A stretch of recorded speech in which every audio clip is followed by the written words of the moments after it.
Let's dive right into this explainer. Have you ever tried to move to a new house? You know the feeling, the packing, the logistics, the sheer stress of the whole shebang. Well, now imagine trying to move an entire nation's seat of government. Today, we're exploring one of the most massive logistical and political puzzles in modern history, the creation of Abuja, Nigeria's federal capital territory. We're going to really zero in on exactly when this monumental shift happened, and honestly, more importantly, why. It's a fascinating question, right? Why on earth would a country just abandon its established capital? Globally, it's actually pretty rare, though not completely unheard of.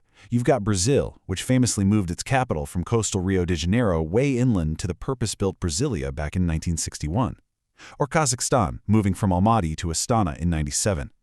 But what drives a nation to pull off such a colossal project? Well, in Nigeria's case, leaving Lagos behind wasn't just about wanting a change of scenery. It was literally a matter of national survival, unity, and intense geographical necessity. So here's our roadmap for today. We'll start with the problem with Lagos, then look at the Aguda Panel's mission, unpack exactly why Abuja was chosen, check out Decree 6, which created the FCT, and finally, compare the original vision to the reality. All right, part 1. The problem with Lagos. To really understand Abuja, you absolutely have to understand the crisis that was unfolding in those immediate post-colonial decades. Nigeria was facing this stark, glaring contrast between what it currently had and what it desperately needed. Lagos was this peripherant coastal city, incredibly congested, historically tied to a single ethnic group, and strictly limited in size. The nation was searching for a totally new ideal, a capital that was geographically central, expansive enough for future growth, and crucially, ethnically neutral. Let's break down those flaws a bit more, because things were getting rough. First up, security. Lagos sits right on the Atlantic Ocean, making it super susceptible to sea or air attacks. And you know, in wartime, if a capital falls, the country falls. Second, severe overpopulation. Lagos was both the seat of power and the commercial nerve center, which drew this massive wave of rural to urban migration. The congestion was just paralyzing. Third, land. The federal territory of Lagos was squeezed into just 70 square kilometers.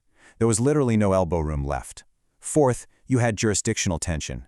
Lagos was acting as both the federal capital and the capital of Lagos State. Talk about an administrative nightmare. And finally, the political factor.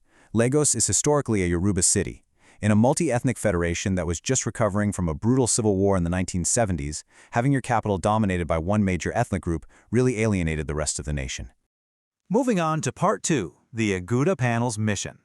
So the situation in Lagos had reached an absolute breaking point, and the government needed a solution fast. In August 1975, the head of state, General Murtala Muhammad, took decisive action. He set up a committee to officially evaluate the location of the federal capital. This was the Justice Akinola Aguda Panel.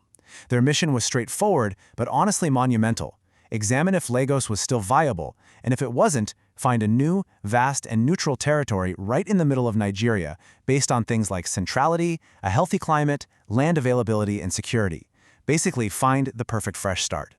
Which brings us to part 3, why Abuja was chosen. And find a location they did. Get a load of this number, 8,000. The Aguda Panel recommended a massive, sweeping area of land right in the center of the country. When the government accepted this, they carved out a territory of 8,000 square kilometers. Remember how we just said Lagos was cramped into a tiny 70 square kilometers? Yeah. Abuja was designed to be over 100 times larger than the former federal territory. Talk about an incredible canvas for a new beginning. But here's the thing. They couldn't just magic a capital out of thin air. They had to carve it out of existing states. To ensure total neutrality, the territory was meticulously pieced together from 3 different states. You had 79% of the land coming from Niger State, 16% from what is now Nasarawa State, and 5% from what is now Kogi State. It was literally a patchwork quilt of the country's middle belt. And this brings us to the absolute core of the why. This concept of the no man's land. The overriding political strategy behind choosing this specific central site was ethnic neutrality. By picking an area that wasn't controlled by any of Nigeria's major ethnic groups, the Hausa Fulani, the Yoruba, or the Igbo, the government was aiming to create a place of equal citizenship, a true melting pot where no Nigerian could ever be considered a native foreigner, and no single group could claim traditional ownership or demand special privileges. This whole vision was beautifully captured by General Murtala Muhammad himself during a broadcast to the nation. He said, and I quote, The new capital created on such virgin lands will be for all Nigerians a symbol of their oneness and unity. It was a deeply emotional, highly patriotic vision meant to heal a very divided nation. Part 4. Decree 6 and creating the FCT. Okay, so we know the why. Now let's lock in the when. And let me tell you, this timeline moved incredibly fast at the beginning. August 1975, the Aguda Panel is created. Bam! Just a few months later, by February 4, 1976, Decree Number 6 is promulgated, officially creating the FCT and giving the federal government total ownership of those 8,000 square kilometers. Tragically, General Muhammad was assassinated just days after this, but his vision survived.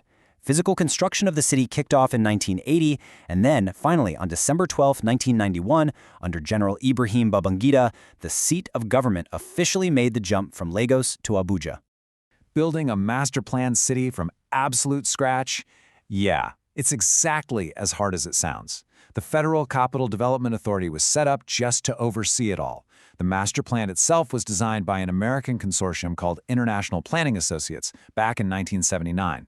And the detailed design of the monumental central area, that was handled by the legendary Japanese architect Kenzo Tange. It was a massive, globally sourced effort to build this highly structured, phased, modern metropolis. Finally, Part 5. Vision versus reality. Now, as we all know, history rarely goes exactly according to the master plan. Actually, scratch that, it almost never does. The original vision of Abuja as this completely empty, virgin no man's land hit a massive reality check almost immediately. Remember that promise to evacuate and resettle all the local inhabitants at the government's expense? Well, when the territory was created in '76, there were actually 9 indigenous ethnic groups already living there. Once the government ran the numbers and realized the staggering financial cost and absolute logistical nightmare of moving everyone, the policy took a sharp U-turn. And that U-turn led to quite a few compromises. The total resettlement policy was abandoned, meaning the area remained home to its original inhabitants. Over time, as construction workers and civil servants flooded in, especially during that somewhat hasty official move in 1991, unplanned squatter settlements started popping up right alongside those meticulously planned, shiny districts. Plus, those indigenous groups were never fully resettled, have increasingly demanded their indigenous rights and political representation. It fundamentally challenged that whole no man's land idea where everyone was supposed to just be an equal transplant. So, what does this all mean? Abuja stands today as a profound testament to incredible ambition, a modern centralized capital built literally from the ground up to bind a diverse nation together.